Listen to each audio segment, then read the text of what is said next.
The banks looked at it and laughed him out the door. One restaurant, one idea, chicken fingers, that's it.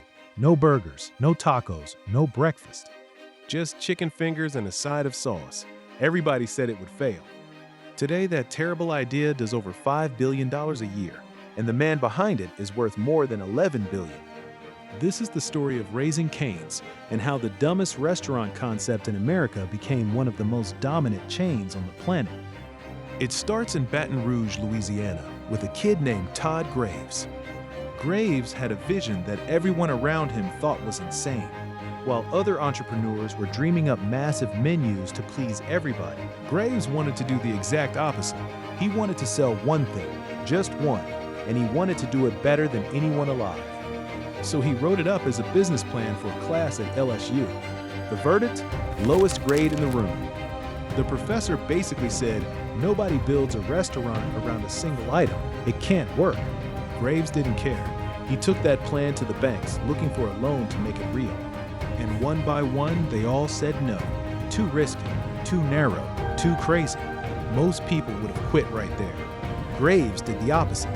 If the banks wouldn't fund his dream, he'd fund it himself with his own two hands. So he left Louisiana and went to Los Angeles, where he took a brutal job as a boilermaker in an oil refinery, grinding through 90-hour weeks in the heat, the noise, and the danger, and that still wasn't enough. So he went further, all the way to Alaska.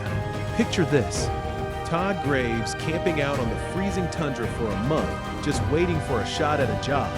He finally lands a spot on a commercial fishing boat, hauling sockeye salmon out of the brutal waters of Bristol Bay. Working 20-hour days in some of the harshest conditions on Earth. That's how badly he wanted it. He didn't inherit a fortune. He didn't get a handout.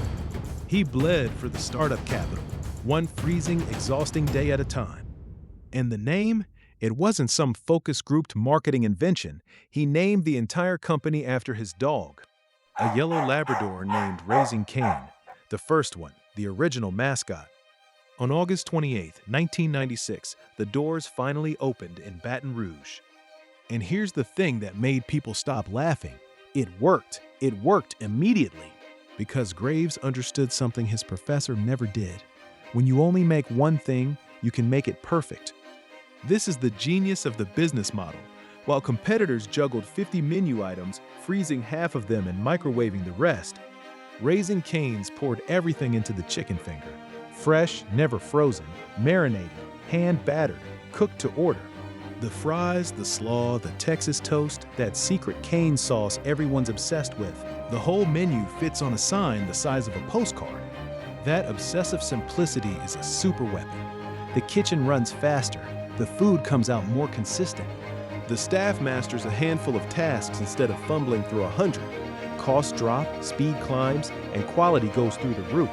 One thing, done relentlessly well, beats 100 things done okay. But the road to the top was not a straight line, and in 2005, it nearly all came crashing down. Hurricane Katrina slammed into Louisiana. Raising Cane's was still a regional chain, and the storm tore through the heart of its territory. A huge chunk of its restaurants were damaged or shut down overnight. The company that had survived rejection, refineries, and the Alaskan tundra was suddenly staring down total disaster. Graves could have collected the insurance and walked away. Instead, he did something that tells you everything about why this brand wins.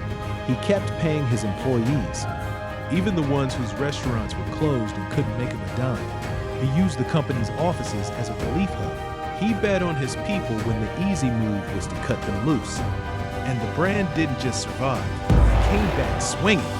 Here's where the story goes vertical. Coming out of that near-death moment, Raising Cane started to expand, and it never looked back.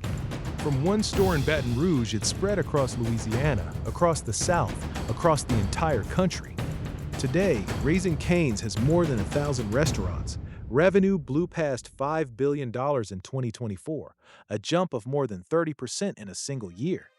And get this, the average Raising Cane's location pulls in around $6.5 million a year.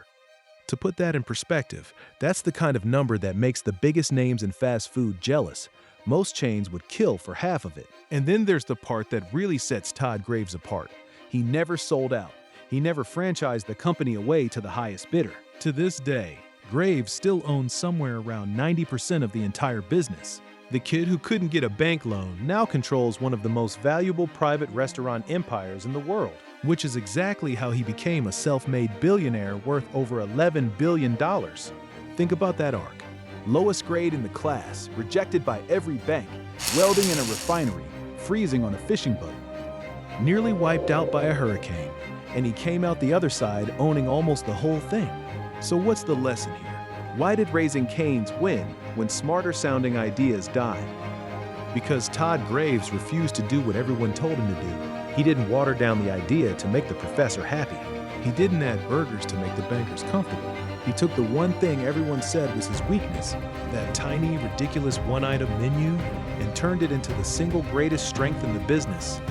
Focus beat variety. Obsession beat compromise.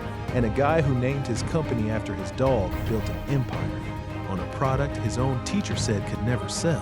The next time someone tells you your idea is too simple, too small, or too crazy to work, remember the chicken finger guy from Baton Rouge? The one who got the worst grade in class and turned it into $11 billion? If you enjoyed this story, smash that like button, subscribe for more wild business comebacks like this one, and tell me down in the comments, what's your go-to Raising Cane's order? I'll catch you in the next one.